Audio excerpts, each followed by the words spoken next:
CM team come up. So we have Don Irvin and Peter Raymond. So Peter Raymond, you met before as the man behind the curtain. We have game show music.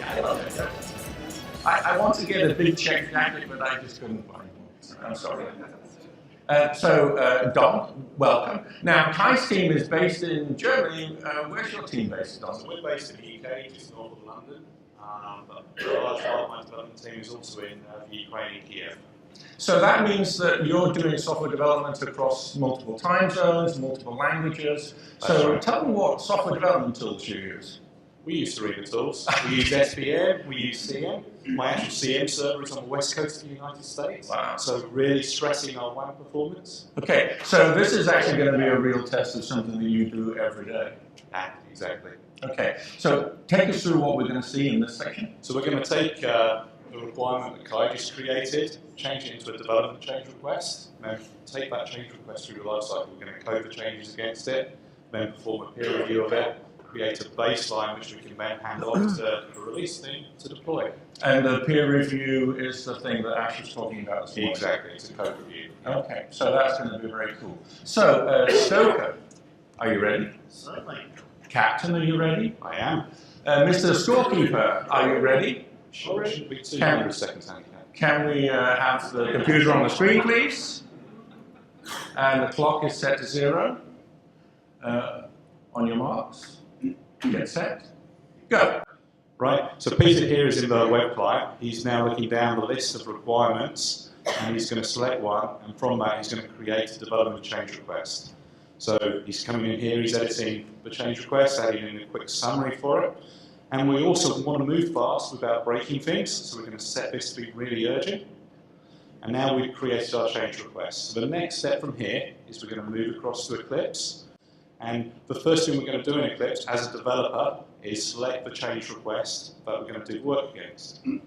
So we're scrolling down our list of requests, we see the Apple Pay change request. We've selected that now, we're just reviewing it, making sure it's the one that we want to work against, which it is. Now we've got that, we can now move ahead and start coding. Now the coding part is going to be broken down into 2 steps. We have a new icon which has the Apple Pay logo to our payment methods. So Peter's going to find that logo. He's got it pre-prepared on his desktop, and he's going to drag that into Eclipse, which he's doing now. And once he's done that, he's going to move ahead to the Java code and add support for the Apple Pay method. So he's just going to maximize his screen. And the first thing he wants to do is add a Boolean variable to say this is Apple Pay. So we can tell when with Apple Pay logic is enabled. And he's now going to scroll down to the surcharge calculation. And we're going to add an additional surcharge if Apple Pay is enabled. How much do you want the surcharge to be, huh? Well, it's Apple, everything's at a premium, so I think 20%.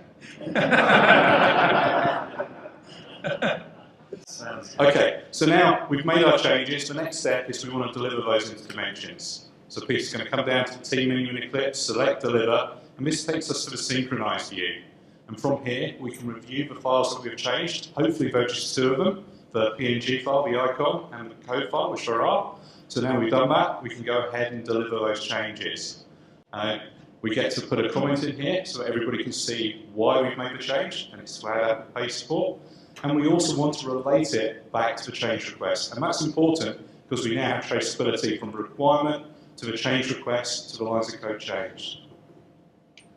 So we've done that now. Now we're going to jump across the Dimensions Pulse user interface. Actually, I'm jumping ahead. We need to move it to peer review, so that's what Peter's doing here. We're changing the development change request to be in review. We're assigning Dinesh as the reviewer.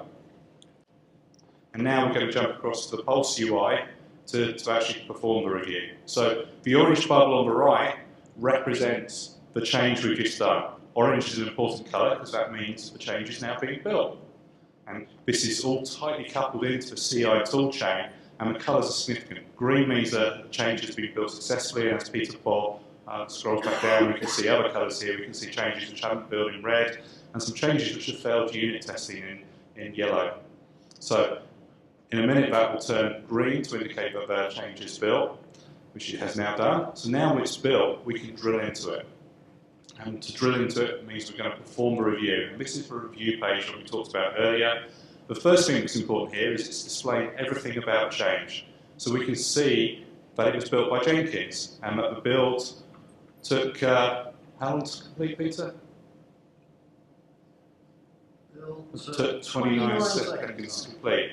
And in a minute, it will be updated with some static analysis findings. So we're linked into Key1, one of our partners outside. So we're linked into the static analysis tool Key1, and we can see that took just over a minute to execute. And it came back with 25 findings. And why are those findings important? Well, these could be failures against the code that we just done. So as Peter scrolls down to the actual lines of code themselves, we can see the code is decorated. We can see both the code that has been changed, which is highlighted, but we can also see the static analysis failures against that code. And in this case, we can see there's an info warning, say provide a branch block for if statements. We're okay with that. We're okay to go ahead and approve a review of that. We're happy with that as just a warning. It's not serious. So Peter's going to annotate the code here to say that he's seen the failure, but it's okay. And now he's done that, he's okay to go ahead and approve a review. Now, the approval gives us a checklist. We've moved past here. We haven't broken anything, so we can tick that. We also have, we've also reviewed it against our security policies, which is great.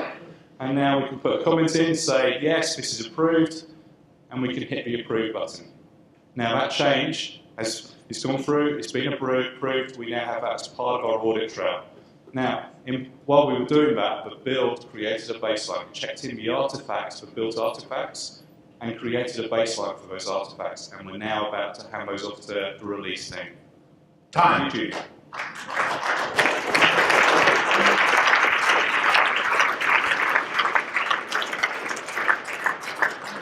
Wow. So at 5:05, are you happy with that time? I'm just doing He's doing mental math. All right. Sorry. We need to talk about. We do. It's too small. It's too small. Uh-huh. I think if you make that about 130, I think we're okay. Oh, okay. Okay, Pete. So you got a big handicap because you had a lot in your demo, and that was pretty impressive. So, okay, talk me through some of the things that we just saw. So the change set graph. Now you had those buttons, and I saw that orange button turn to green. What was really happening behind the scenes there? So behind the scenes, we're linked into toolchain. So as the change set is checked in, we kick off a CI build. So we're linked into the toolchain. Not only did we kick off the CI build, we also kicked off a Key1 static analysis run. So we're kicking off the toolchain around the change, and then we're taking the findings from that back in and associating it with the change set. Now, from that change set, we now know what was actually changed, but we also know what we call the health of that change. Why is that important? Well, as we take that change through its life cycle, say we have a defect fix and we want to merge it into our release, if it's not building or it's got some serious static analysis findings against it, perhaps we don't want to do that. And then the other thing was the peer review, which was, again, pretty exciting. But you let that code issue you saw slide by. I mean, can you make it such that you have to do something about that? Yeah. So it's fully configurable. So as to who does the review, as to what level of review happens on what code. You saw we had a checklist there to say what you have reviewed the change against. So that checklist can be configured as well by components. So you might have something like a missile guidance system where you want a 3-level review on it, and it might have some additional mandatory checks that you have to go through, and that forms part of your audit trail. That's very cool, Don. Thank you very much indeed. But just before you go, let's take a look at the scoreboard, please. 325, so close. Oh, Don. That was the fastest time we've done. That was the fastest. That is your personal best, absolutely. Good, so congratulations.